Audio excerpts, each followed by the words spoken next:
সবকিছু শেষ হয়ে গেছে আমার, আর কিছু বাকি নেই। সামান্য একটা মেয়ের জন্য তুই নিজের জীবনটাকে শেষ করে ফেলবি? তুই নিজেকে সামলা। ও শুধু একটা মেয়ে না, ও ছিল আমার পুরো পৃথিবী।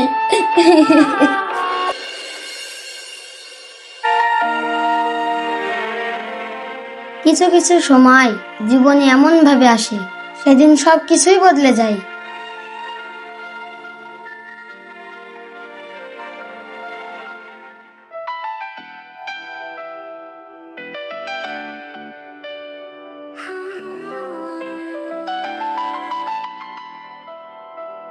এত দেরি করলে?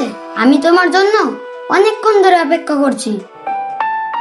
ঈশান, আমাদের আর দেখা হবে না। মানে তুমি এসব কি বলছো? হ্যাঁ, আমি ঠিকই বলেছি। আমাদের সম্পর্কটা এখানে শেষ করতে হবে। কি? তুমি কি আমার সাথে মজা করছো? তুমি তো বলেছিলে কখনো আমাকে ছেড়ে যাবে না।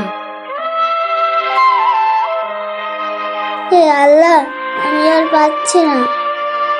তুমি বুঝছো না কেন? আমাকে জোর করা হচ্ছে। আমার বাবা, আমার পরিবার, আমি তাদের বিরুদ্ধে যেতে পারবো না। তাহলে আমাদের ভালোবাসা, আমাদের স্বপ্নগুলো কি হবে? শোনো ঈশান, কখনো পরিস্থিতির কারণেও ভালোবাসা ছাড়তে হয়। একবার ভেবে দেখো প্লিজ, আমি তোমাকে ছাড়া বাঁচতে পারবো না। আমাকেও বাঁচতে হবে তোমাকে ছাড়া।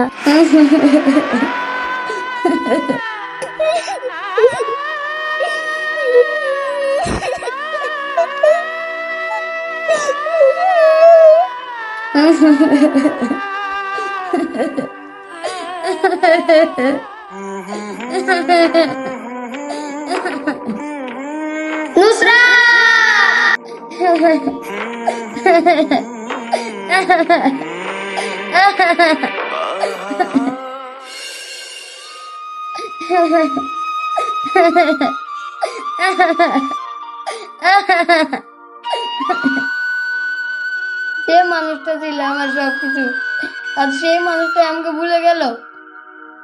আমি তো শুধু তোকে ভালোবেসেছিলাম, তাহলে কেন এভাবে আমাকে ছেড়ে চলে গেল?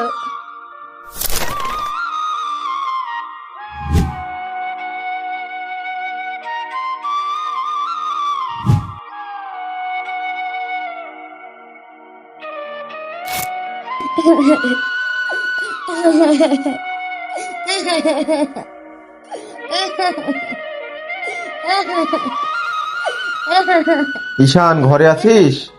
অনেকদিন তোর সঙ্গে দেখা নাই, তাই দেখা করতে আসলাম।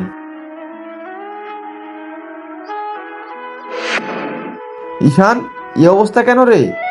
আর তুই নিজেকে এমন করে ফেলেছিস? সবকিছু শেষ হয়ে গেছে আমার, আর কিছু বাকি নেই।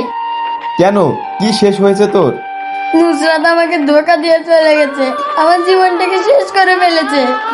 সামান্য একটা মেয়ের জন্য তুই নিজের জীবনটাকে শেষ করে ফেলবি? তুই নিজেকে সামলা। ও শুধু একটা মেয়ে না, ও ছিল আমার পুরো পৃথিবী।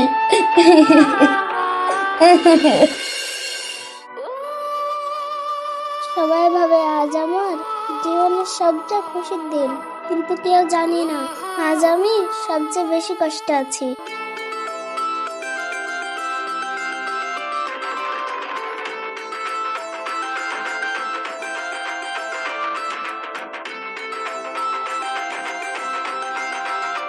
কি ব্যাপার নুসরাত, আজকে খুশির দিনে তোমার এত মন খারাপ কেন? ডাক্তারিকা ভাল লাগে না। তুমি অমন করো কেন? আমি তো তোমার স্বামী। চুপ! এ কথাটা একবারও মুখ দিয়ে উচ্চারণ করবে না। আমার বাবা মা তোমাকে মেনে নিতে পারে, কিন্তু আমি তোমাকে কখনো স্বামী বলে মেনে নিতে পারবো না।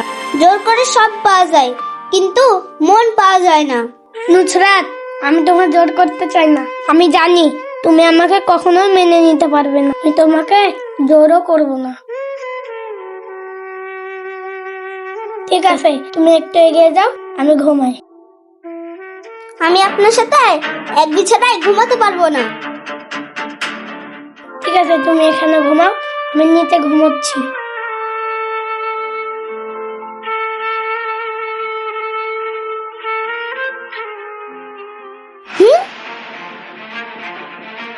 আজ আমি অন্য কারোর। কিন্তু ঈশান, আমার মনটা এখনো তোমার কাছে আছে।